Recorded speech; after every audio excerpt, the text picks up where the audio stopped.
Cost-effective use of technology in e-healthcare, the AIMS IT solution. Now I invite Ms. Preeti Rajesh, NIS AIMS, to talk on e-registries in AIMS.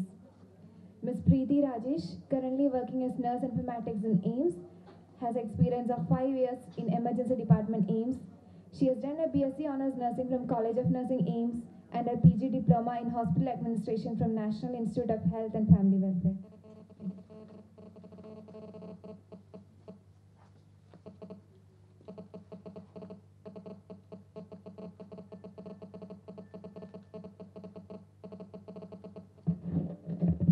Thank you, Renu. Very good morning to all of you assembled here. I'll be dealing with the topic electronic registries in AIMS. So as we all know, registry is a collection of information about individuals usually focused on a particular condition or a specific diagnosis. And electronic registry would be a replication of the same in a software application through which data can be entered. So is there a need for electronic registries? Yes, obviously, because we are in era of big data, and health sector has to go along with hand in hand along with technology so that better results can be achieved. So if we can use technology to collect these big data, and if analyzed in a proper manner, it can be used to shape research and prioritize the treatment process. So how to build a registry? So take time to assess what are the data you need to collect. Start as simple as that with the basic information. Don't make it very complicated, and decide priorly what to track from if you're going to deal with a specific disease condition or a specific uh, clinical setting. So decide on what you're going to track and how you're going to design the registry and how to use the data. Whatever you have collected, how are you going to make benefit out of it? And who will be responsible for that particular data? Obviously, in a hospital setting, the hospital policies will come into play, and also you'd have to look into the legal aspects also. And what would be finally interpreted out of the data you have collected. So I'll just take you what we did in AIMS. So we started with the patient display system in ED. It was initially started in trauma center around 2010, and it was a great success. And so the same was replicated over here in the emergency of main AIMS. So as you can see, this is a display screen which has been projected onto the emergency department, where certain details of the patient, basic details of the patients are being displayed onto. So this provides a first-hand information for the relatives and the patient related to what they've come up with, like the symptoms and where they are. This is one phase of the patient display system. Introducing you to the next thing, that this is the entry page we have, where you have a symptom-based registry which is incorporated into it. As you can see,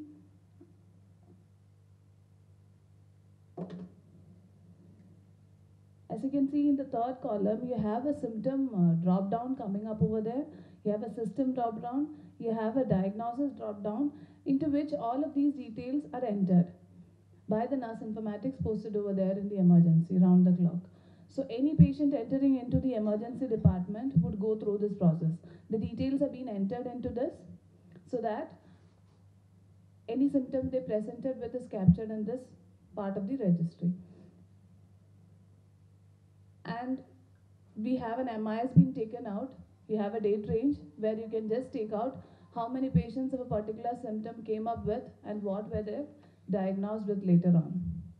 So this is how this registry can help. Like you can see a set of, like this is an example being shown. I've taken the example of shortness of breath and how they were diagnosed. Like what are the diagnoses they finally ended up with. So this data, when taken in bulk, can lead to you can have a wide range of idea like how they would present with and what are the common disease conditions which would have these type of symptoms. So this was a simple registry we introduced into it. And to take you through the role of nurse informatics in this, all the patients coming into the emergency department would be, the data would be entered by the informatics over there. They take frequent rounds of the ED, keep on updating the data in the real time so that nothing is missed out. And so the advantages of having a registry would include a first-hand information about people with certain conditions, both individually and as a group. And over time, it may increase our understanding of that particular disease condition. To track the trends of diseases, treatment plans, and the outcome, to provide information to the healthcare professionals to improve the quality and the safety of the care they provide to the patients. And of course, to observe the course of disease, to understand the variations in treatment and outcomes, and to examine the factors influencing the prognosis and the quality of life of the patient. So, the future plans would include, like, presently we are having just a symptom-based registry. We are planning to include other disease-specific registries like cardiac registry, poisoning registry, which will be much more elaborate. We are in a process of developing it. And thank you. Any questions?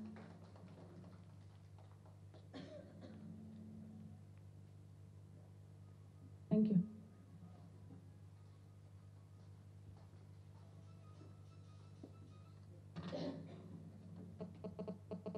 Thank you, Ms. Preeti, for enlightening us about the e-registration names. Next, I invite Ms. Angelina Singh, NIS AIMS, to talk on importance of patient identification in e-medical legal cases. Ms. Angelina Singh has done her BSc Nursing from RIK College of Nursing and is presently working as nurse informatics in AIMS.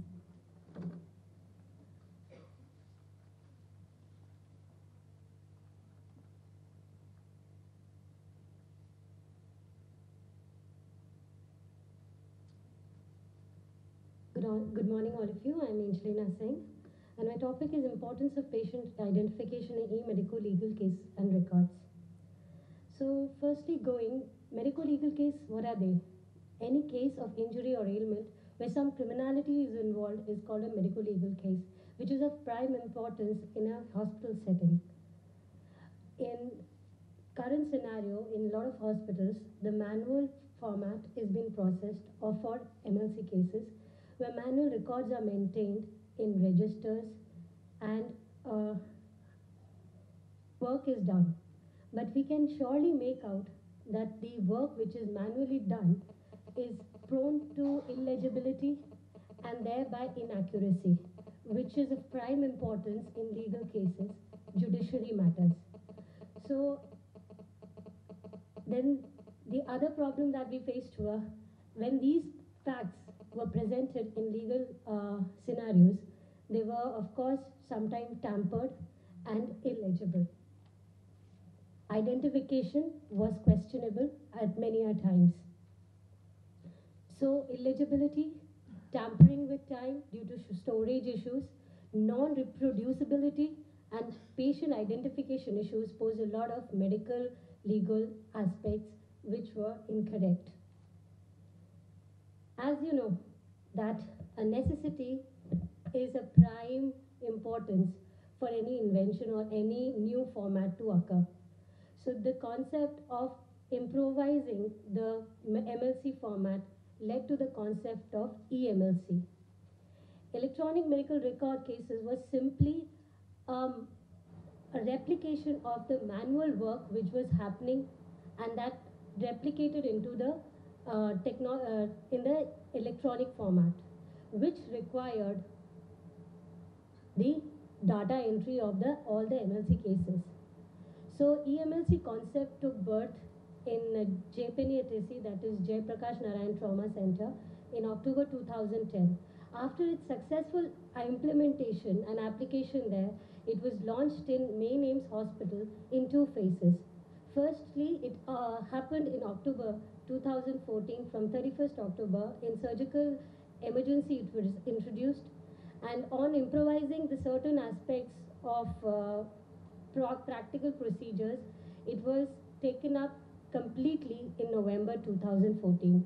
And proudly we can say that we are using EMLC with 100% compliance in main aims. What has been the workflow?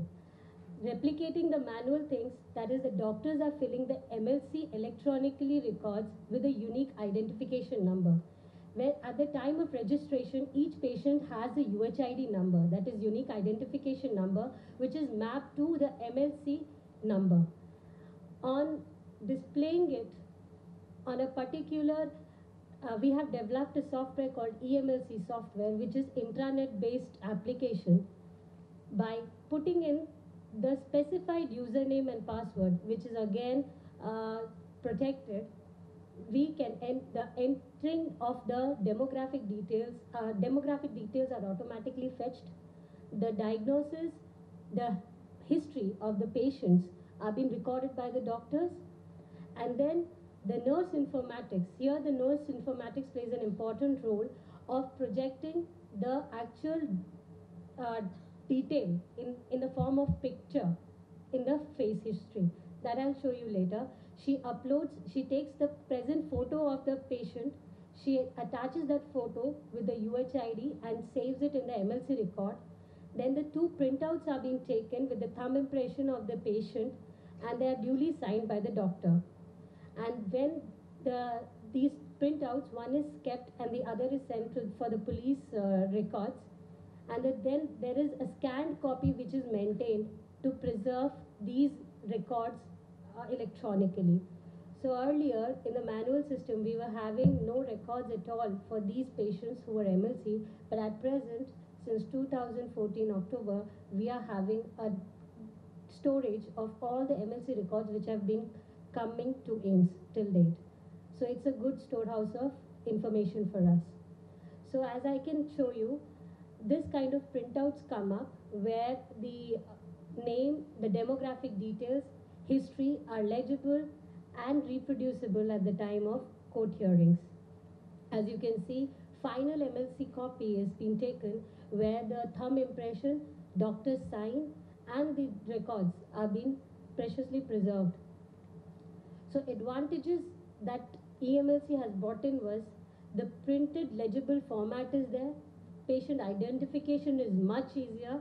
As you can see, the photo is also there for the patient, and at times the confidentiality is also maintained where the gynae cases at present have not been touched, but only those other MLC cases which include corrosive poisoning or any medical examination of the MLC patients have been taken care of.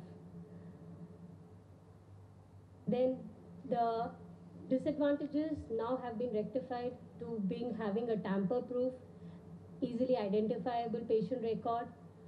Identity of the issuing doctor is easily trackable because in the MLC records we also have a back-end data of the history of the doctor, which doctor had signed in, which doctor had created the records, and is known about also. It is easily retrievable, no storage issues, and improve the transparency in the system. So here the issues we had faced regarding the implementation of EMLC was the motivation for the doctors, for the betterment, and for the staff, and the system and network issues. So we've been continuously dealing with that, and through the time we have improved in having 100% compliance. The process has been greatly simplified. The uniformity of data has been maintained, and it has helped the police and the judiciary to have a legible and fully documented data. Thank you very much. Now I would like to have any questions if you have regarding it. Are all these everything done by doctors or So initially the records are being generated. While putting up the UHID, the registered demographic records come, the doctors fill in the details. And the role of the nurse informatics is to upload the pictures and upload the data and take the printout so that and get it scanned so that the preservation of record is done.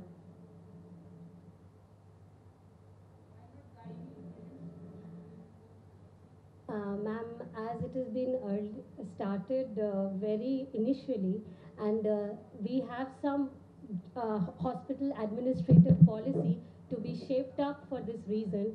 And I would like to again emphasize Preeti to give a much more better information about it. Ma'am, gynae cases are being included in it. We are in the process of making it because it's not as simple as the normal MLC. They have 12 pages of details to be filled in. So it's been under process. It's been done. Finally needs to be approved.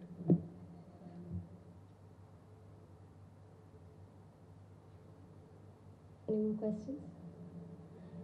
Thank you for your patient listening.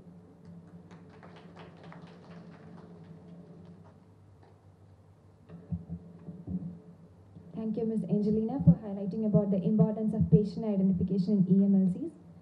Next, I invite Ms. Matilda Robin, in charge NIS AIMS, to talk on role of emergency nurse coordinator. Ms. Matilda Robin has done her BSc Honours Nursing from College of Nursing AIMS and has got 10 years of experience in AIMS. She has received various awards and was awarded the AIMSonians of America Best Nurse Award in 2009 and has presented various papers in various national and international conferences. Madam, please.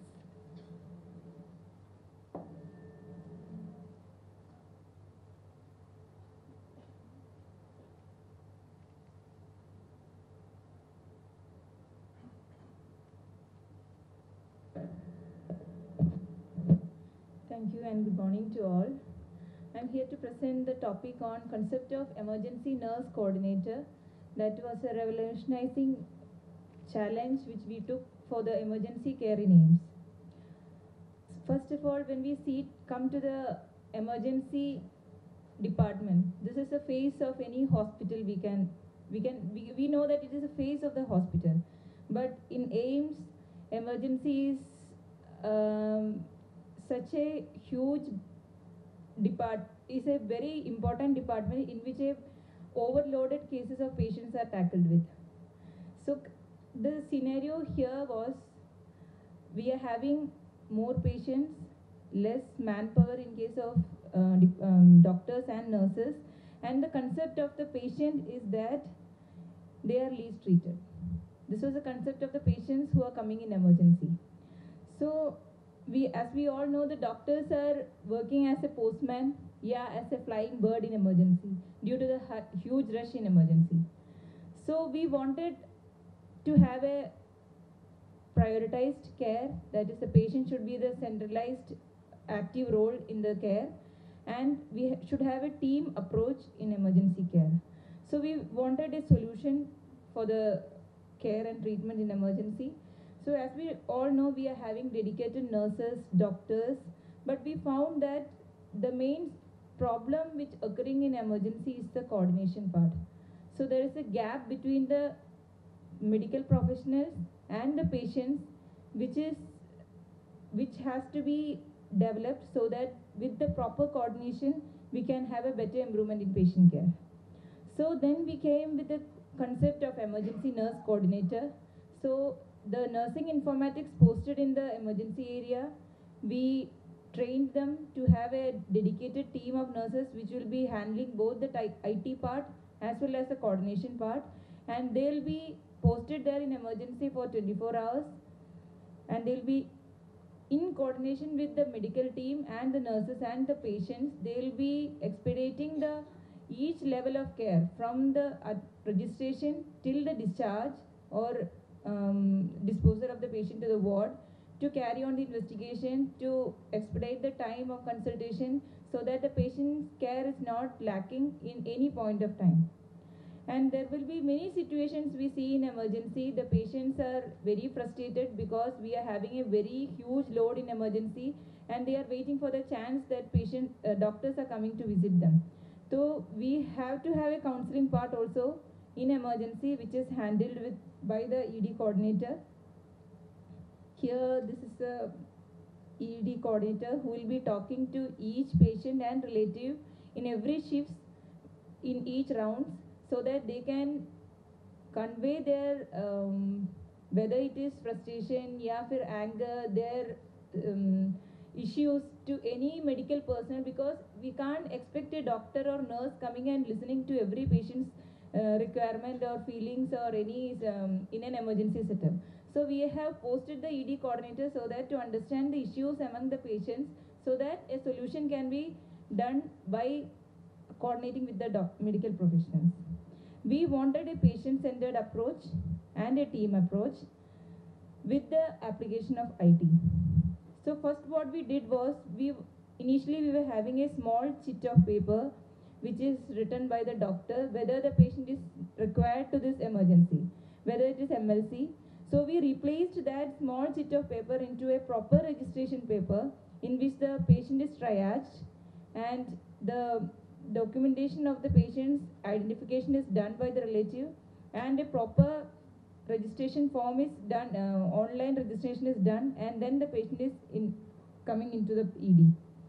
Here this is the emergency paper which is filled by the doctor. In this we are having the patient's details. Along with that we have included the triage and the vitals on admission, and in this the primary assessment of the patient is done so that no time is wasted by the doctor in manual documentation of the patient. The ED nursing coordinator pool was made in 2014, and here we are now started the triaging which include the quality assurance module. And the other thing which now is implemented along with the IT is the patient display system, which were started in trauma center and now we have disseminated to main AIIMS and main casualty. Here we are having a patient display board in which each details when the patient is registered is automatically coming into the display board, and the nursing informatics posted in the emergency department enters every level of the patient's care, whether the patient is waiting for any investigation, any radiological investigation, and what is the status of the investigation, whether it is pending.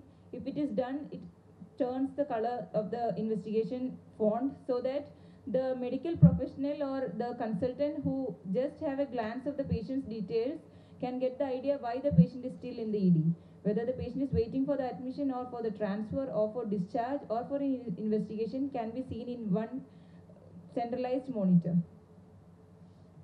And this patient display system, as you all know here, this is a UHID, and this triaging, this color coding is according to the triaging, that is red patient, the bed number, the GCS score, the diagnosis, the tentative diagnosis, the call sent, the blood investigation. This is marked as red color because only the investigation is pending and the result is awaited. When the results are done, it changes into the green. Then why the patient is waiting for and what is the status. Here we are bringing the registration date also so that we know which patient is waiting there for the last 24 hours, yet 48 hours, which is the most delayed patient in the emergency. To get an account for that, we have put the registration date also. From this display system in the back end, we can make many registries, as Preeti has discussed. We are entering the patient's symptom-based data so that it becomes a very good data pool for the hospital census. How many patients came with palpitation, with stroke. In case of dengue, we are having a census so that we can be automatically getting from the backend data which is filled from the patient display system. And we can get how many patients. This is just a replication of the manual census which is in the emergency department, so that the total census of the 24-hour LAMA patients, discharge patients can be done automatically in the end of the day. Another innovation which done in the ED was the doctor's duty display system. In this, we are now, because in emergency we are having different departments coming, and it's not necessary that every duty rota of the doctors are sent to the emergency department. So here we are having a open doctor's duty rota which is displayed in the emergency department. So any doctor can understand which department on-call doctor is there, which is a consultant on-call, so that in which the backend we are having the duty mobile number linked with this. And when these duty rota and the phone numbers also benefit in such a way that the emergency, if delay in the consultation is done, the an SMS is automatically sent to the consultant level. But when the delay in, there is a SOP made that the patient, if the patient is waiting for any consultation, 1 hour or 2 hour delay is there, the nursing informatics posted in the emergency will be sending an intimation, triggering an SMS to the till the level to the consultant, so that an intimation is done through the IT based software regarding the patient waiting in emergency. This is just a video regarding the coordination part.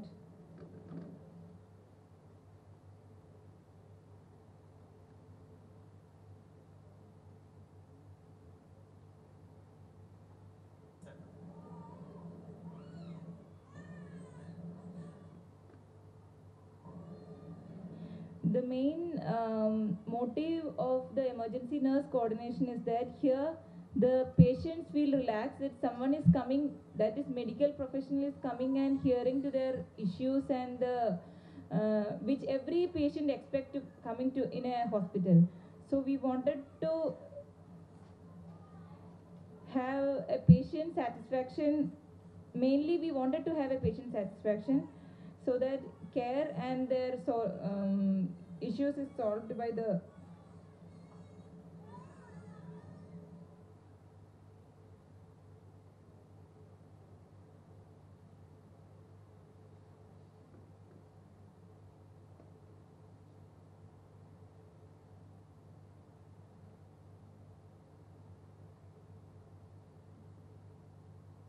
and we have given also displayed a telephonic number in emergency, so that any patient who is having any issues regarding care or any regarding any issues, they can directly contact to that phone number, so that it is with the on-call nursing informatics and can be without any delay can be resolved.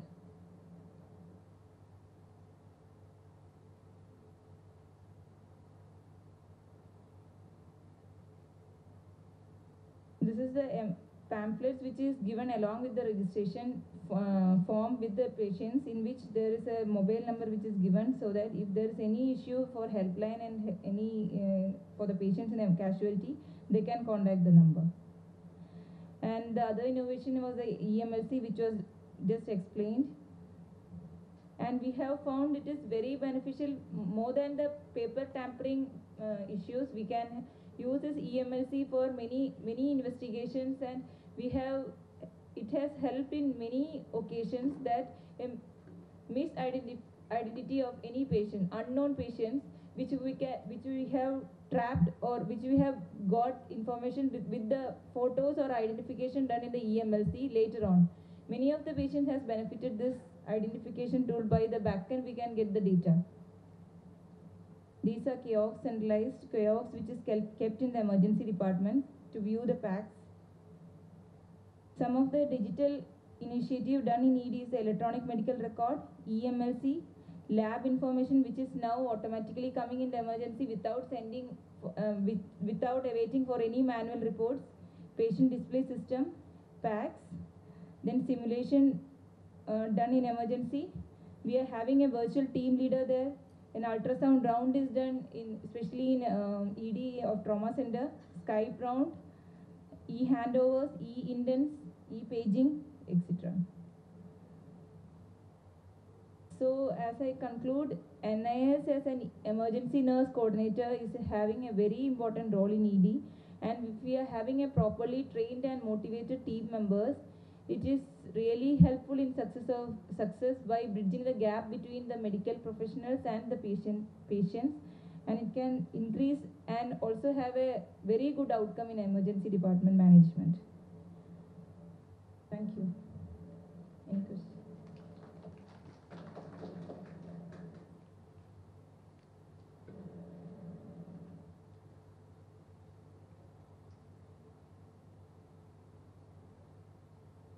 Thank you.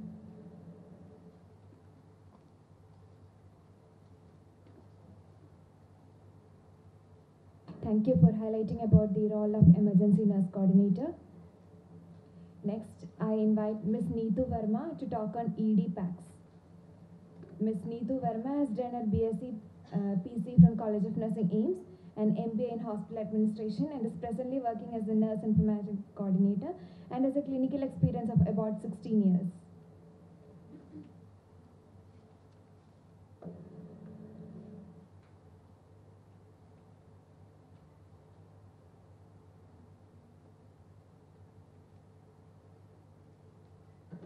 Thank you, Tinu. Good morning. Myself is Neetu Verma. Topic of my presentation is PACS for Emergency Department. PACS. PACS is Picture Archiving and Communication System. PACS is for storage and distribution of images, films and information. To store the physical films, we require a space, we require a area to keep all the films to preserve. But for PACS, it's work as a virtual film library. All the images are stored in the server and it connected with a secure network to the other systems and can be viewed in anywhere through any system. So why PACS? Through data from the trauma center, JPNATC is a branch of AIMS. In trauma center, we have started firstly PACS.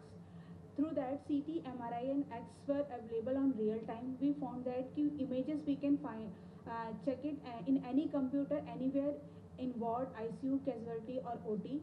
90% filmless and it's very cost saving. Till November 2013 in main AIMS, no networking was there and no PACS. But by January 2014, wired and wireless network successfully implemented all over the AIMS. We have implemented PACS free of cost, for which no license is required either for server or for the users. So basically two types of PACS are available, open source PACS and paid PACS. In our hospital, we are using open source PACS in all wards, departments, emergencies and OTs. Images are available in almost real time anywhere in the hospital. PACS basically have three main components.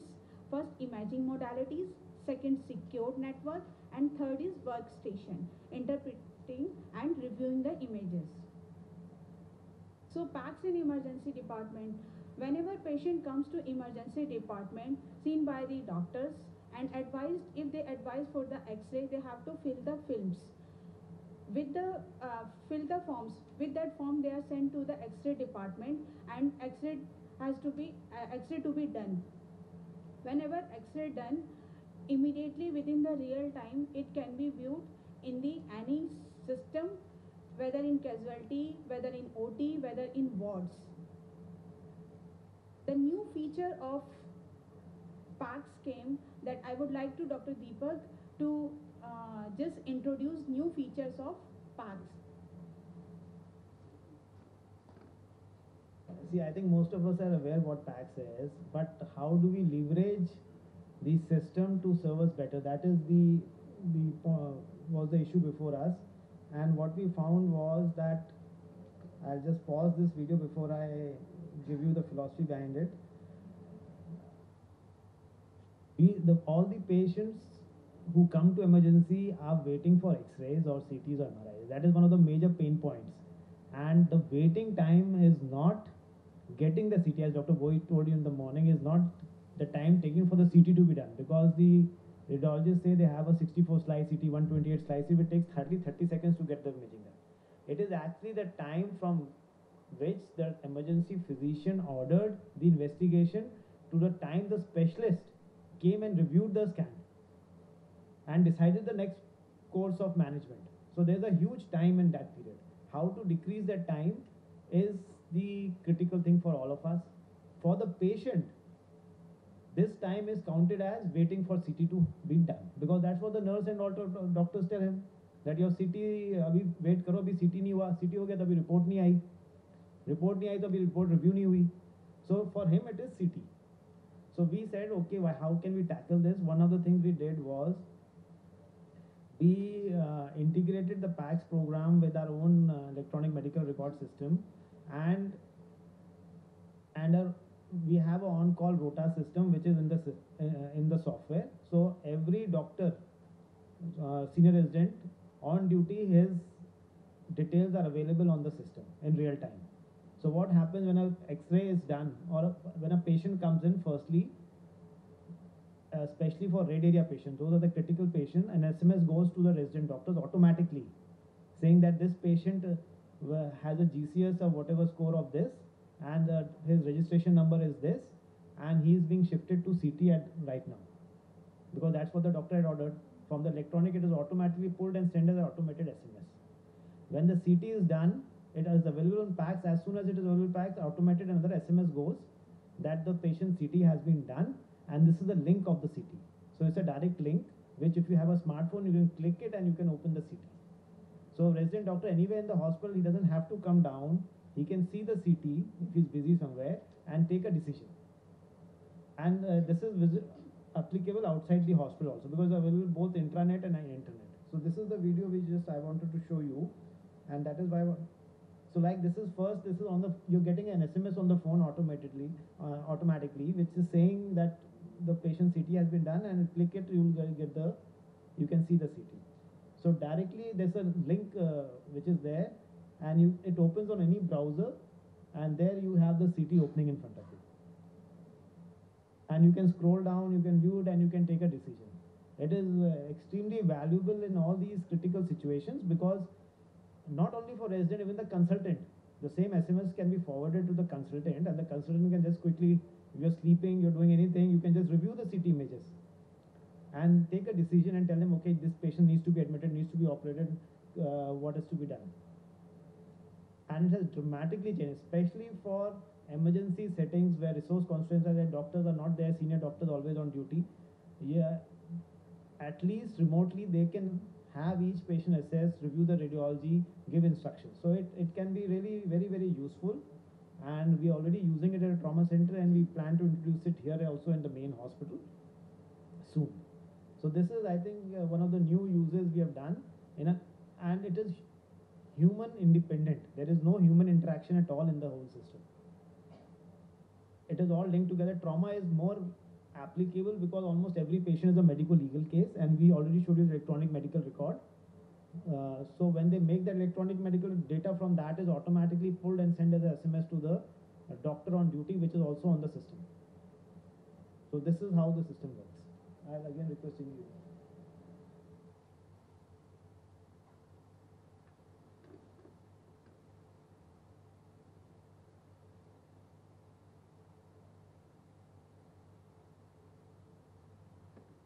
So main features of PACS are it easily access anywhere in the hospital, and cost-effective films are available. So you're not supposed to wait for the films physically to be present in your room, or you have to be near to your film.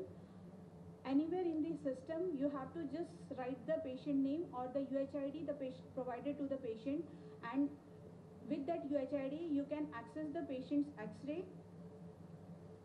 And the main feature is that that is not available in the physical films is that you can't zoom out and zoom in. Whatever is available, you have to see in that. But in this PACS, it's available in your system. You can zoom in, you can zoom out, whatever angle you want to see, whatever degree you want to see, lateral, posterior, whatever view you want to see, that you can see in that. So second thing, auto push of the images immediately soon after the X-ray being done, and you can see in your system. Access in handhold devices like iPhones, iPads, Android phones, whatever you have, you can save your images in your phone for future references, for research, for study, and you can share your images for the comparison also. This is quite difficult for the physically present images, so, and it is reusable. The future plans of PACS are that the modalities like portable X-ray images and ultrasound machines will be added to this PACS. So reliability of the images has been increased because of PACS.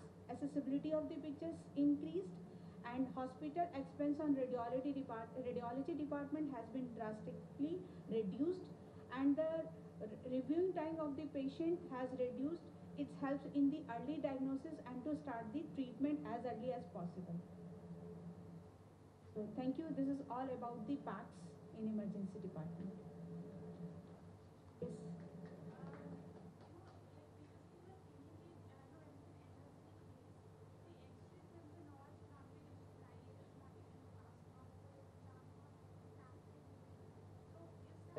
Yes. Yes, that's a good point. We still maintain a manual, the original copy for all medical legal cases for the X-rays. For the CT and MRI, we don't keep.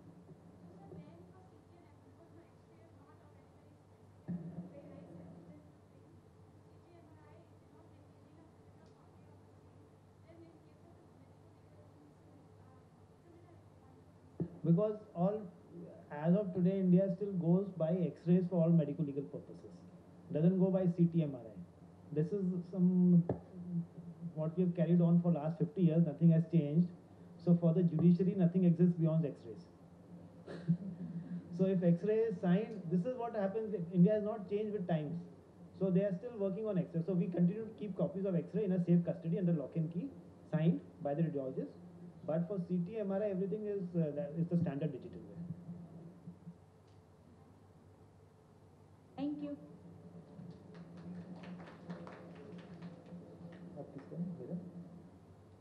Thank you for enlightening us about ED PACS. Next, I invite Dr. Deepak Agarwal, Additional Professor Neurosurgery and Chairman Computerization AIIMS, for the session on Economics of Implementing the Solution at a Hospital, the AIIMS Cloud Solution.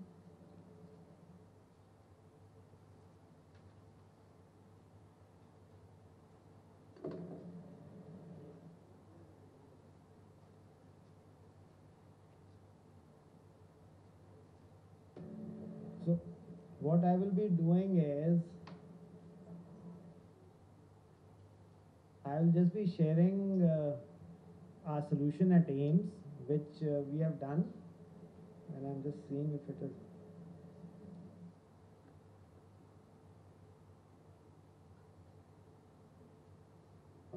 This is a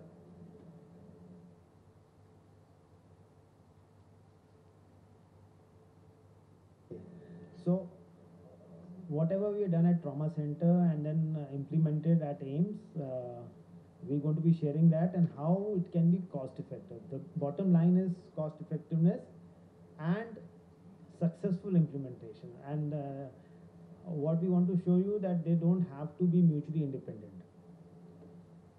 So when we talk about IT costs, one of the major costs in any IT implementation is the software cost, because that's what the companies get their money from. The second, which people don't really consider in the IT cost, is the manpower cost for implementation. What are the people who will require from the company side to help train, implement the system as well as do changes? And the third significant component which can come into any IT implementation is support cost. Usually, as a ballpark figure, major hospitals will earmark around 2% of the total hospital budget for IT. So that is the ballpark which hospitals do. And if you look at big hospitals in the US, their IT implementation costs are in the region of $100 million or $200 million. So it's a huge cost they're experiencing. Obviously, they're spending billions. So if a billion turnover is there, they're spending 100 million. It's okay. It looks like that. When we take software costs, usually the companies make the most money out of the software because it is an intangible cost. Nobody can put a cost to your intellectual property, and this is where they make the most money. So when they implement it, if you install Microsoft Office on a computer, from the company's perspective, it has done. They have implemented it, they've installed it, and that's it. From the end user, if you don't know how to use Microsoft Office, it is a failure, because they have not trained you, they have not made sure that you use it. So there is a major disconnect in hospitals, especially when the company people come and install the software and they say we've implemented it, but people are not using. They don't figure out unless the people use it, it's a complete implementation failure. They have taken the money, but their implementation is not. So now it is very difficult to actually find out who is to blame, because it becomes a tussle and a blame game. The vendor says that your people are not responsive, they aren't doing what we want, and the people say the software is not made what we wanted. That's why it has failed. And this is where the big thing comes of customization, change requests, bug fixing. For the company, it's a huge cost, because whatever has been made is off the shelf, is easy to sell to anybody. But to make even a small change will cost them a lot of programmers' time, a lot of effort, may cause a huge change in the software overall. So it is very, very difficult for them also, and they try and avoid it as far as possible and will resort to any amount of blame game to not do it. Okay. Now, my submission is that manpower costs are actually the tangible costs, which are one of the biggest costs in any implementation. And this is the most important thing which breaks or makes a success of the implementation. More than 95% of all IT failures in healthcare, I'm only talking about healthcare, are because of the human element. Not because of the software, because every software will work out of the box. It is because of the human element. And this is which none of us ever factor in any implementation. So even if you implement, you need support, especially in IT, if nowhere else, because this is something which a daily support, something or the other is going on. I'll talk about our own IT team. We have at AIIMS right now more than 50 professionals from IT background who are stationed here from AIIMS side. So on the roll of AIIMS. So it's not a small team. So any institution requires that kind of team to be here. And most critical, I think, would be to have an in-house team who monitors and manages the show. Because it's very easy to say, हमने आपको पैसे दे दिए, now it is your job to implement it. Never happens. Never will happen. Because even if you pay 50 crore, 100 crore to a major company, they cannot implement it without a local team driving the implementation. So it is always better, and without that implementation, 100% will be a failure. So have a local team, identify a local team, give them some powers in terms of what I would say support from the top brass of that healthcare facility to have it implemented, and then only it will be a success. So what I want to say is that success doesn't mean that it has to be really cost effective, but a successful implementation. That is the bottom line. And can we have a successful implementation cost effectively? Yes, we can. Because you can get software right from open source that is free of cost to software which is costing hundreds of crores. Again, I'm saying software is not the critical element. Yes, it's important. And bells and whistles, we have tried, all of us have personal experience of bells and whistles. You buy a phone, you may use it 90% of the time only for calling. Yet we buy it because of the features. Because that's what the marketing in this world is.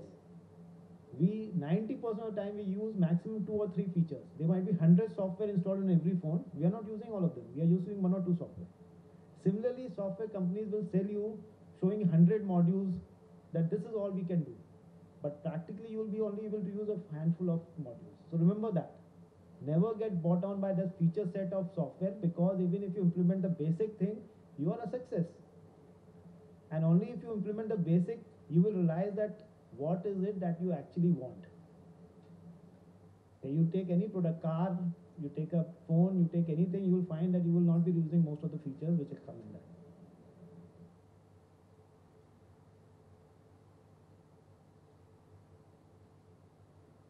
So how do we crack this code, or how do we have a successful?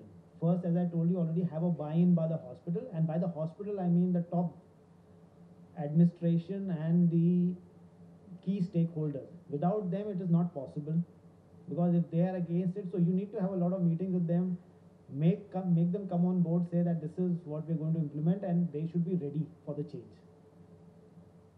Second is the implementation should be done by the hospital. Very important. Don't leave it to the vendor, because vendor will show you that this is working, this is how you enter, and this is what the result you get, and it's for them that's implemented. Implementation has to be done by the hospital. What the vendor has to do is TOT, what I said, training the trainer. So vendor will train a group of people who will then finally implement it. And only the customization and development on part will be handled by him. So you have to have very clear things what he's going to be doing. And that way it can be really, really cost effective. What we have done is, we have created a team of nursing informatics here, which are nurses who have been given special training. Right now we have around 70 nursing informatics, which may seem a big number, but when you see the hospital strength, which is around 5,000 nurses in AIIMS, it is hardly less than 2%. Okay, so when you have to see the big picture always. If you see 70 nurses nursing, what are they doing? Then you see how big is the hospital, how many nurses only. You imagine we have more than 15,000 staff on rolls as of today in AIIMS. So if you have to train all these staff to use the system, you need a lot of people. One company cannot come in and train 15,000 people and get the system active. It has to come from within. And that is why this team was created, 70, and then they further train other people and make sure it is done. The other important thing is to empower them. So this empowerment only comes through top level messages that you have to do it. And this message, like a director gives to all HODs and everybody, that yes, it has to be done come what may.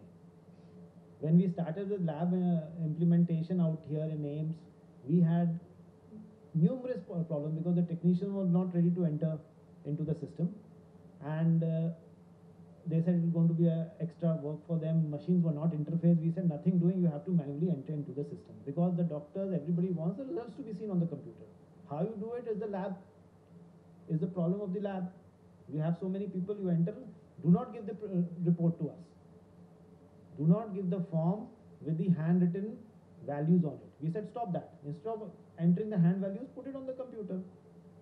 So you have to give a formula where the work does not increase substantially. So we said you do not enter anything don't enter on the form, just put it on the computer so your work does not increase. And then they accepted it. So now after that we interface the machines also, so the work further reduced. So currently I would say 95% by volume of all labs and AIIMS are online. And we have so many labs, so many specialized tests and everything. So it's a huge achievement over in 1 year. So now I will take you to, if this works, the AIIMS case study.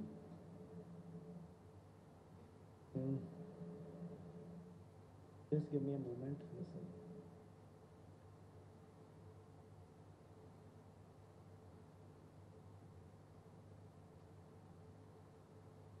I was trying out this new presentation system. Let me see if it works right now.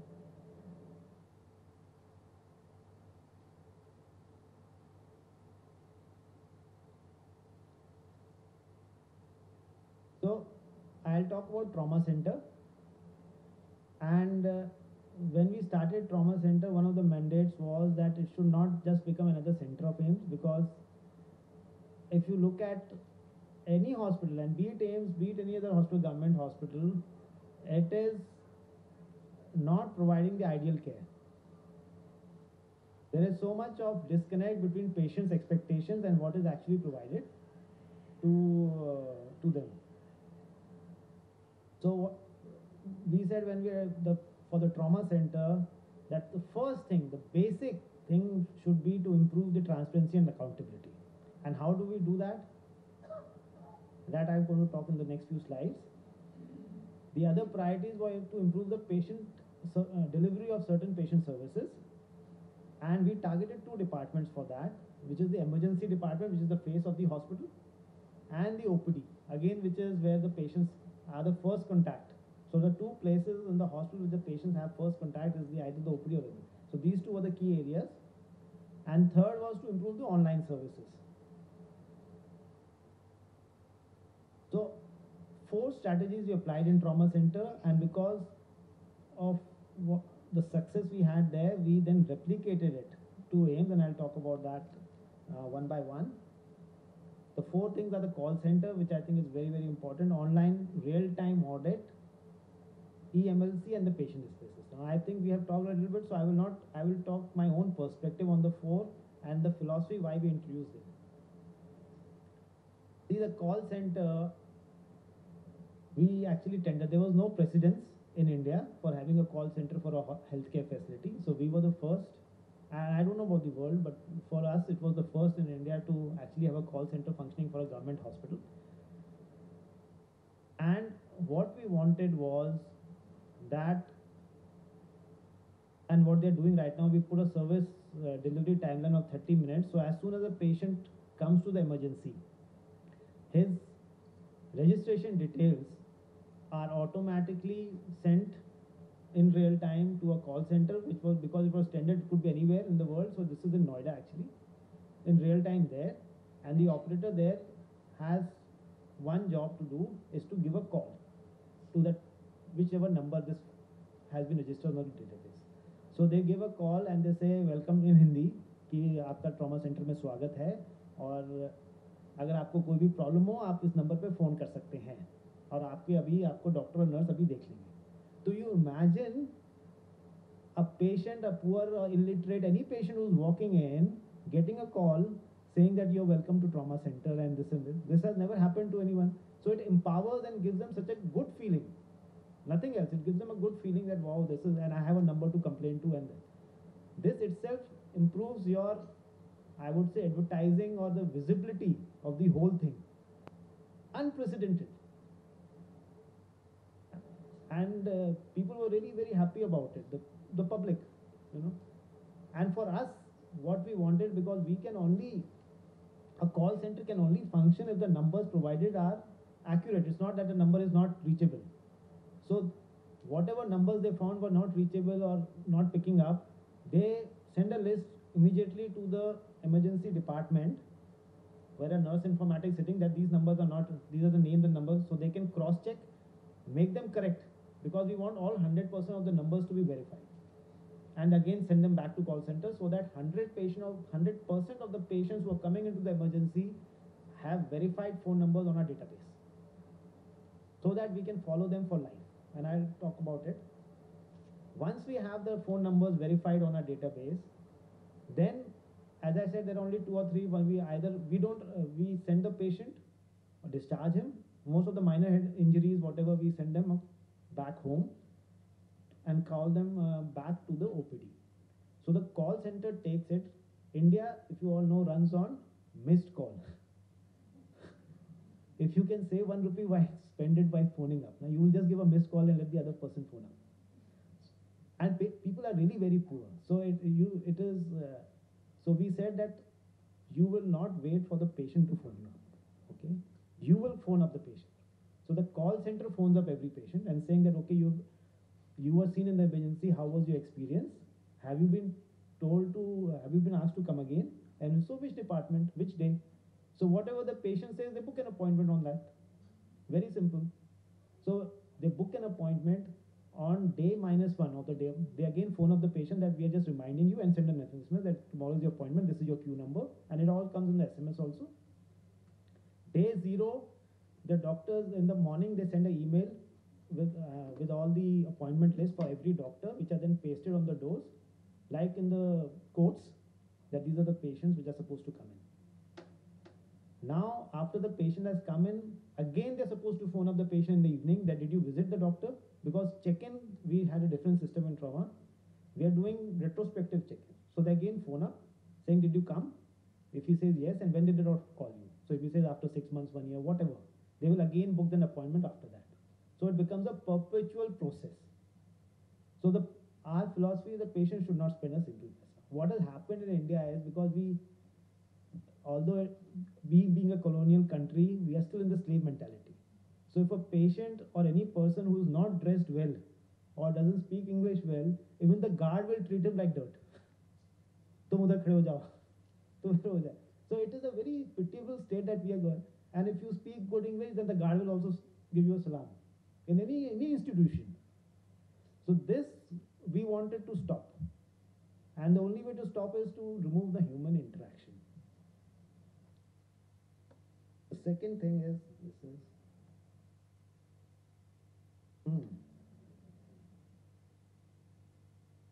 I'm just playing with this. Busy. So second thing we did was real-time audit. So what is real-time audit? Is that unless we show the real data, what is our mortality, morbidity, we can never improve ourselves. And I think it is every patient's right. Even if I was a patient, I would like to know if I'm getting operated by Dr. Bhoi is not a surgeon, but if I'm getting treated by Dr. Bhoi, that what is Dr. Bhoi's complication rate? As a patient, I should have the right to know that. Now, nobody tells you. If not Dr. Bhoi, at least the department's complication rate. If not, something should be there. But everybody is hid it very nicely in this whole world. It's not that India is responsible. Everybody, the best of the countries don't show it. So then we made it mandatory that we should have our audit data. What is the mortality rate, complication, what is for every surgery. And we do that audit yearly online.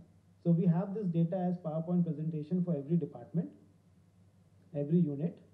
So by unit, you can segregate the doctors also, very roughly. And we say, okay, you benchmark it. So it is available right now on the Trauma Center website. And this, till now, nobody's ever tried to benchmark because nobody wants to also. But it is we have shown that this is a figure, this is a mortality rate. For example, for severe head injury, our mortality is around 36%, 40%. And we have been showing that some years it goes slightly higher, some years it goes down. But it is their data to show that this is what it is. And I think that's an excellent way of trying to improve that. Why is it 36%? Why can't we get it down by even a few percentage points over the next few years? So this is something we forced.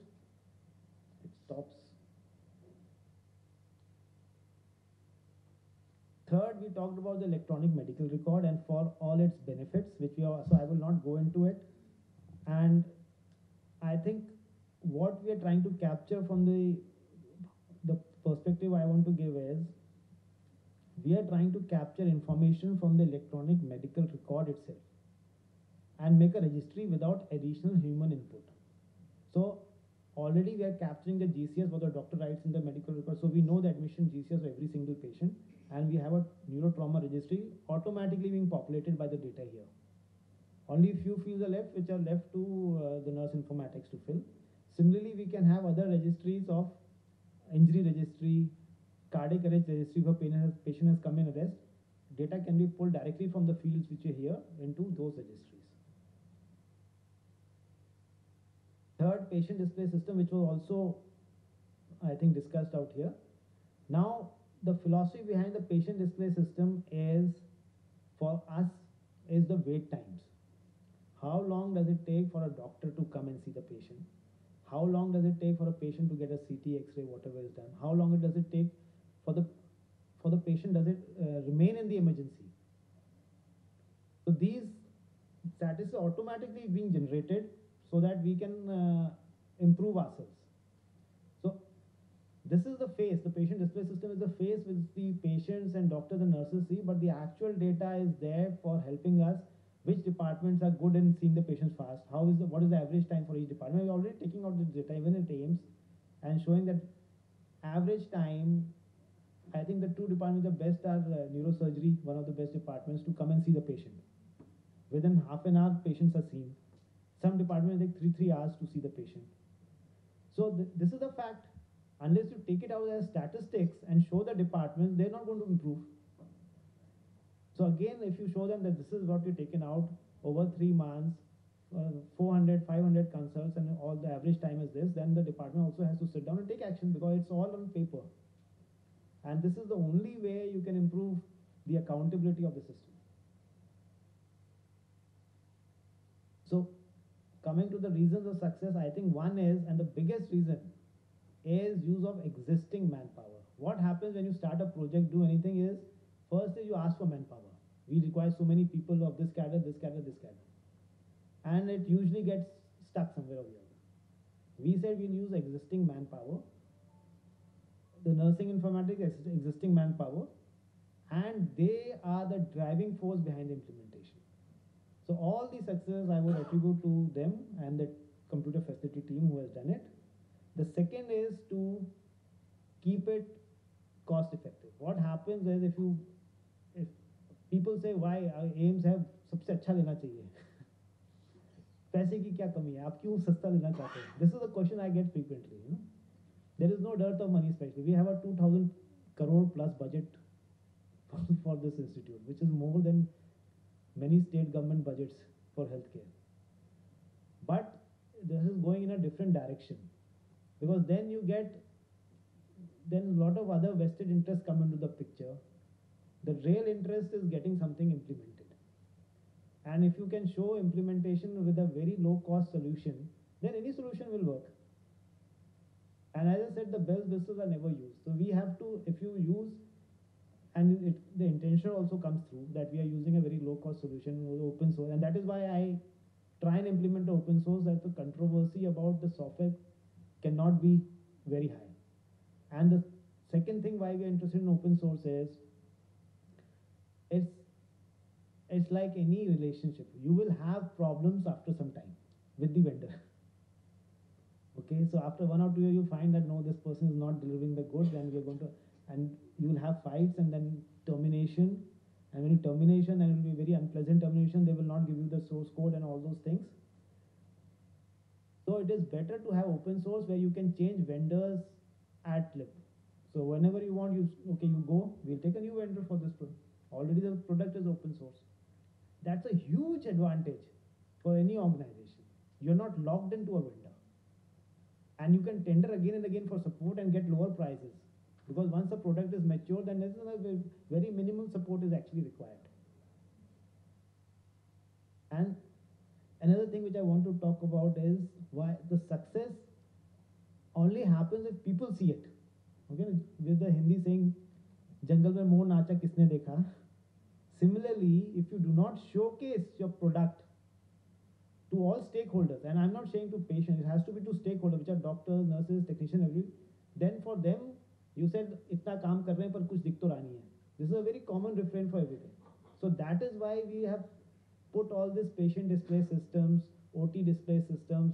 A lot of high visibility has to be done to make people also realize that yes, it is visible, changes are visible, they are being done, and we are seeing the benefits of this change. Because in the background, obviously a lot of activities, but people are not seeing it. So you need to showcase something which is visible to everyone. So, and I can proudly say that Trauma Center is one of the cleanest, if not one of the cleanest and the most well-maintained public hospital in India. And I think whoever visited, they can vouch for that. And obviously it is the most IT enabled. We've got a lot of awards for that, I'll come to that. And we have had 2 meetings with all the AIIMS directors till now. And they have signed a MOU that they would like the same model replicated in their AIIMS. Their hospitals are still not come up, infrastructure has come up, but it's not been populated to fill all the inpatient beds, so it's some time away. And obviously we got a lot of awards. So thank you so much. This was just to show you how it's possible and how we've done it. Thank you.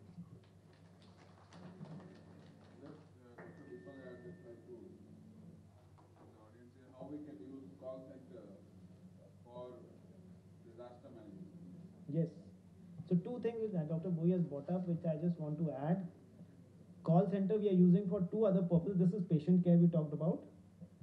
The second is for disaster or any mass casualty issue. So what we have done, we have put in a coding system and given it to the call center. So if any issue, say we phone up the call center and say, please activate code red or code blue.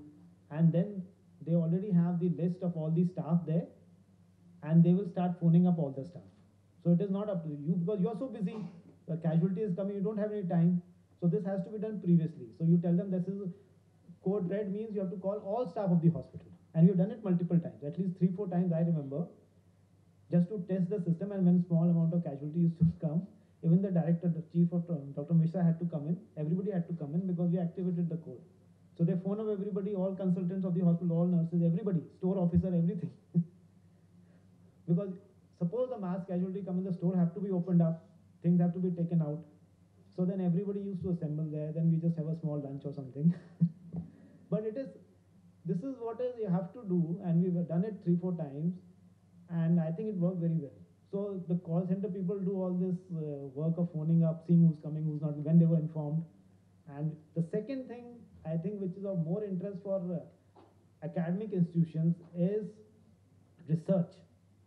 So because I said now we are getting almost 100% verified phone numbers. You imagine the goldmine database. So if I want to do a study, suppose simple study like Glasgow outcome scale of patients who have been injured. I tell the call center, you please phone all, this is the list, please phone them, find out. Because it's a simple, they ask, is he dead or is he alive, number one, you get a GOS. Is he able to go to work, you find his ISGS. If can he go to the toilet, that means he is independent or not. So they ask in Hindi or whatever language, you're getting a GOS score, you can ask any number of surveys, they can do it. So and because you don't have the time, so your studies can be done semi-automatically. So huge potential, I'm saying, huge potential. And they can in fact populate the database also. If you tell them that this is the sheet I'm giving, you please populate this with your results, they'll populate it also. So it can be very useful, where especially in an institution like ours, where we have lost follow-up is a very common thing. And phone number verification, if we have, then we have a very long kind of follow-up. We can ensure follow-up independent of one resident or two residents. It's a system, because finally the system has to take over.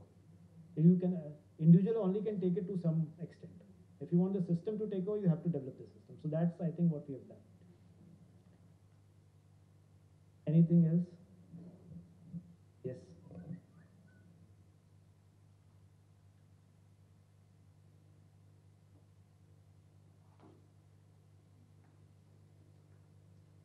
On cost-effective use of technology in e-healthcare, the AIMS IT solution.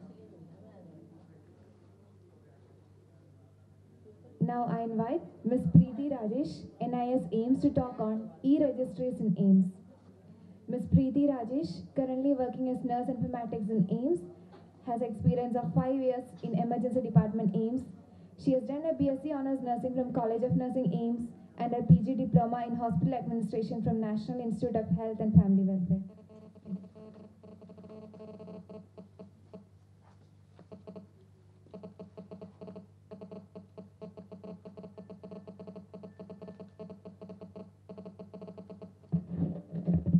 Thank you, Renu.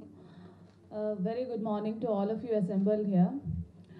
I'll be dealing with the topic electronic registries in AIMS. So as we all know, registry is a collection of information about individuals usually focused on a particular condition or a specific diagnosis.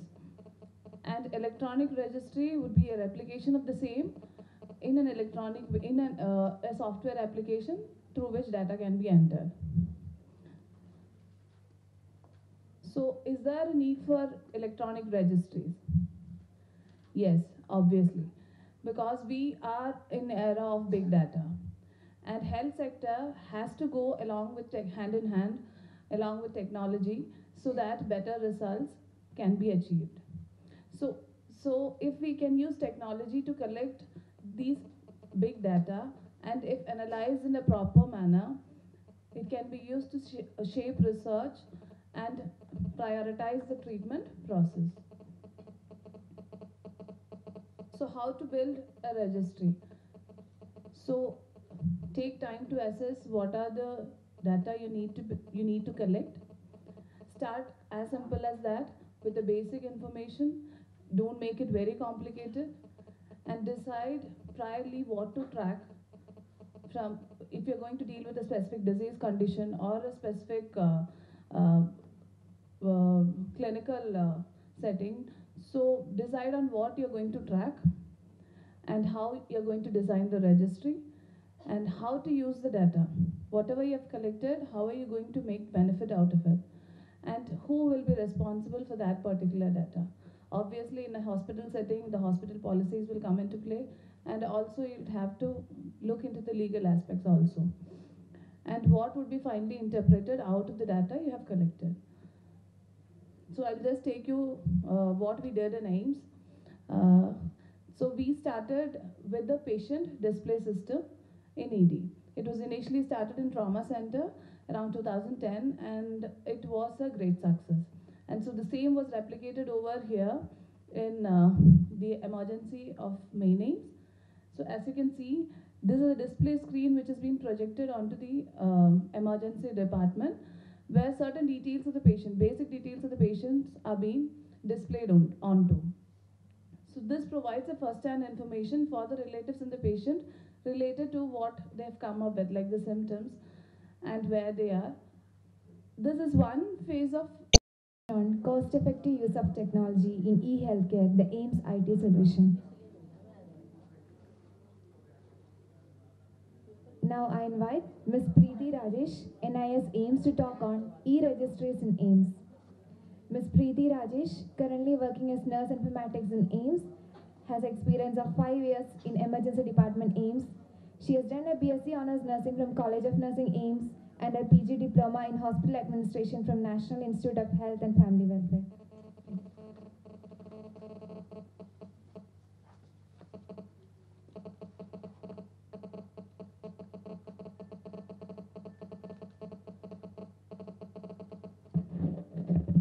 Thank you, Renu.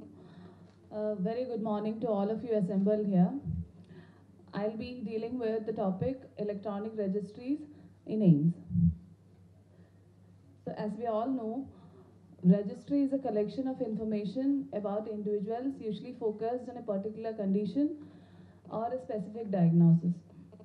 And electronic registry would be a replication of the same in a software application through which data can be entered. So is there a need for electronic registries? Yes, obviously, because we are in an era of big data and health sector has to go along with hand in hand along with technology so that better results can be achieved.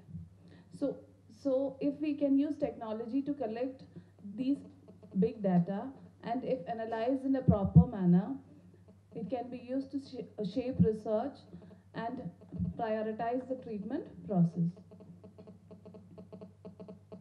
So how to build a registry? So take time to assess what are the data you need to collect. Start as simple as that with the basic information. Don't make it very complicated and decide priorly what to track from if you're going to deal with a specific disease condition or a specific clinical setting. So decide on what you're going to track and how you're going to design the registry and how to use the data. Whatever you have collected, how are you going to make benefit out of it? And who will be responsible for that particular data?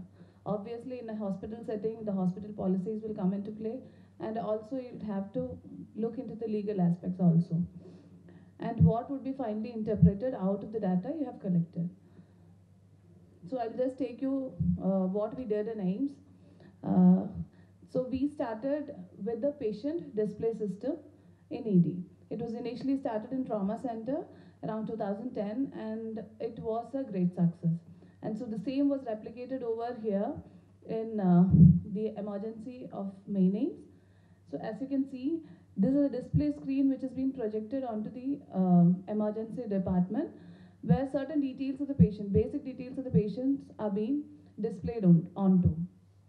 So this provides a first-hand information for the relatives and the patient related to what they've come up with, like the symptoms and where they are. This is one phase of On cost-effective use of technology in e-healthcare, the AIMS IT solution. Now I invite Ms. Preeti Rajesh, NIS AIMS, to talk on e-registries in AIMS. Ms. Preeti Rajesh, currently working as nurse informatics in AIMS, has experience of 5 years in emergency department AIMS. She has done a BSc Honours Nursing from College of Nursing AIMS and a PG Diploma in Hospital Administration from National Institute of Health and Family Welfare.